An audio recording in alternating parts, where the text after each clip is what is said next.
হজ যাত্রার চতুর্থ দিন আজ। আর আজকের এই দিনে সৌদি যাচ্ছেন 4,000-এর বেশি মুসল্লি।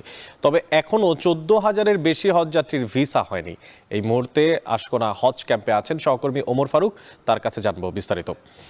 ওমর, আপনার কাছে জানতে চাই আজ কয়টি ফ্লাইটে হজযাত্রীরা সৌদি আরব যাচ্ছেন এবং শেষ পর্যন্ত সেখানকার যাত্রীদেরই চিন্তাধারার বা সবশেষ অবস্থার কথা জানতে চাই আপনার মাধ্যমে।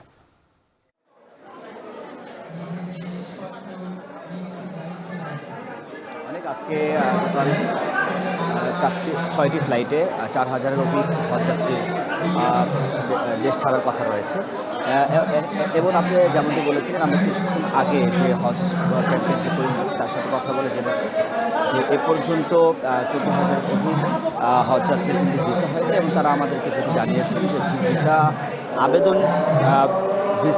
ভিসার আবেদন করা হয়েছে এবং সেই কিছু স্ট্যাটাস নিউ রয়েছে এবং কিছু স্ট্যাটাস আন্ডার প্রসেসিং রয়েছে। এবং তারা আমাদেরকে জানিয়েছেন যে আসলে যে 31 হজের যে সর্বশেষ ফ্লাইট 31শে মে, সেটির আগেই কিন্তু তাদের যে ভিসা প্রক্রিয়া সেটি সম্পন্ন হবে বলে তিনি আমাদেরকে জানিয়েছেন। এছাড়াও আমাদেরকে আরেকটি তথ্য জানিয়েছেন, যারা মূলত ভিসা জটিলতার কারণে ফ্লাইট মিস করবেন তাদের আসলে যে পরবর্তীতে ভিসা পাওয়ার পরে পরবর্তীতে ফ্লাইটের টিকিটের জন্য কোনো ধরনের রিইস্যু চার্জ কিন্তু আসলে বিমানগুলো থেকে নেওয়া হবে না বলে আমাদেরকে জানিয়েছেন।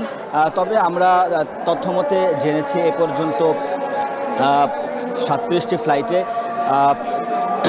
15,000-এর অধিক হজযাত্রীর দেশ ছাড়ার কথা রয়েছে। অর্থাৎ গত 3 দিনে 33টি ফ্লাইটে 13,000 হজযাত্রী ছেড়েছেন। আজকে সহ 37টি ফ্লাইটে 15,000-এর অধিক হজযাত্রী তারা দেশ ছাড়বেন। আমরা এখন যেটি দেখছি যে এই মুহূর্তে হাজিরা তাদের যেই হজের যে প্রাথমিক প্রস্তুতি সেটি সম্পূর্ণ করে, অর্থাৎ তারা এহরাম পরিধান করে তারা আসলে যে বোর্ডিং ইমিগ্রেশনের যে বিষয়টি রয়েছে সেটি তারা সম্পূর্ণ করার লক্ষ্যে তারা কিন্তু এখন লাইনে দাঁড়িয়েছেন। এবং আমাদেরকে যেমনটি জানিয়েছেন, বাংলাদেশ থেকে যারা যাচ্ছেন তারা মূলত হজে তামাত্তু পালন করবেন, সেই উপলক্ষে সেই কারণে তারা মূলত বাংলাদেশ থেকেই যে পূর্ব প্রস্তুতি অর্থাৎ এহরাম পরিধান করা যে প্রস্তুতি তারা সেটি সম্পন্ন করে তারা এখন ইমিগ্রেশনের জন্য অপেক্ষা করছেন। এবং আমাদেরকে তারা যেমনটি জানিয়েছেন যে বাংলাদেশের ইমিগ্রেশন এবং সৌদি আরবের যে ইমিগ্রেশন প্রক্রিয়া রয়েছে তারা সেটি এখান থেকে সম্পূর্ণ করে তারা